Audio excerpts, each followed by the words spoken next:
భవన నిర్మాణ కార్మికుల సమస్యలపై ముఖ్యమంత్రి చంద్రబాబు నాయుడు సమక్షంలో 5వ తేదీన జరిగిన సమీక్ష సమావేశంలో గత 5 ఏళ్లుగా పెండింగ్ లో ఉన్న క్లెయిమ్ల చెల్లింపు గురించిన ప్రస్తావన లేకపోవడంతో కార్మికులు నిరాశకు గురయ్యారని ఏఐటియుసి అనుబంధ ప్రధాన కార్యదర్శి పడాల రమణ అన్నారు. భవన నిర్మాణ కార్మికుల సమస్యల పరిష్కారానికి జీవీఎంసీ గాంధీ విగ్రహం వద్ద ధర్నా నిర్వహించారు. రిలీజ్ చేయాలి, పెండింగ్ లో ఉన్న క్లైమ్స్ వెంటనే రిలీజ్ చేయాలి.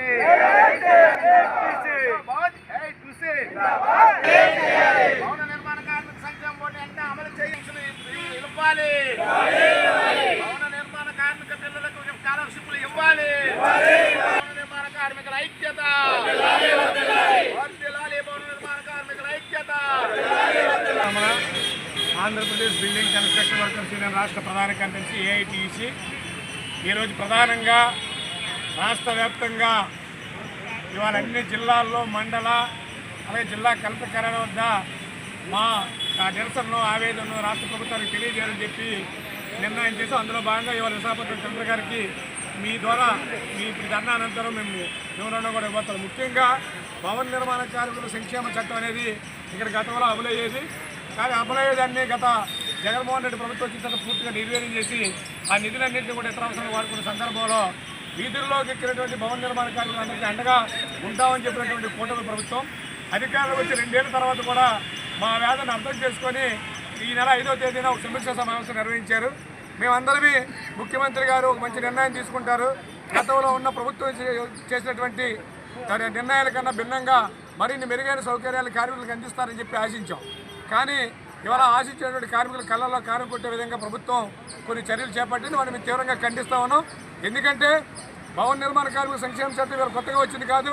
గతంలో మా కూటమి ప్రభుత్వం గతంలో కూడా చంద్రబాబు ముఖ్యమంత్రి ఉన్నప్పుడు అమలు చేసినటువంటి పథకాలు ఏవైతున్నాయో అవన్నిటినీ కూడా అమలు చేయాలని మేము కోరుతా ఉన్నాం. ఇవాళ ఇప్పటికే గత ప్రభుత్వంలో అంటే చాలా తెలివిగా ఏమంటే గత ప్రభుత్వాలు చేసేది కాబట్టి మేము ఇస్తే మాకు ఉపయోగం ఏమనేటువంటి ప్రభుత్వం ఆలోచన చేస్తుందని అభిప్రాయం మాకుంది. గతంలో మేము 2019 ఎన్నికల్లో జగన్మోహన్ రెడ్డి ప్రభుత్వం వచ్చిన తర్వాత ఒక్క అప్లికేషన్ కూడా పెట్టలే, అప్పటికే బోర్డు నిర్వీర్యం అయిపోయింది. ఈరోజు ఏవైతే 42,000 అప్లికేషన్లు పిల్లల డెలివరీలు కానీ, యాక్సిడెంట్ డెత్ కానీ, డిజేబిలిటీకి సంబంధించి కానీ, లేదా మ్యారేజ్ గిఫ్ట్కి సంబంధించి కానీ పెట్టినవన్నీ కూడా గత తెలుగుదేశం పార్టీ ప్రభుత్వం అధికారంలో ఉన్న సమయంలో పెట్టిన అప్లికేషన్లు 42,000 అప్లికేషన్లు ఉన్నాయి. సో ఆ 42,000 అప్లికేషన్కి వెంటనే నిధులు మంజూరు చేయాలని చెప్పి ఇవాళ మేము ప్రభుత్వాన్ని డిమాండ్ చేస్తూ ఉన్నాం. అదేవిధంగా గతంలో ఏదైతే వెల్ఫేర్ బోర్డు ద్వారా కార్మికులకి యాక్సిడెంట్లు చనిపోతే 5 లక్షల రూపాయలు ఫినరల్ ఛార్జీ కింద అంత్యక్రియలకు 20,000 రూపాయలు 5,20,000 ఇచ్చేవారు. ఈరోజు ఆ పథకాన్ని పూర్తిగా పక్కన పెట్టేశారు.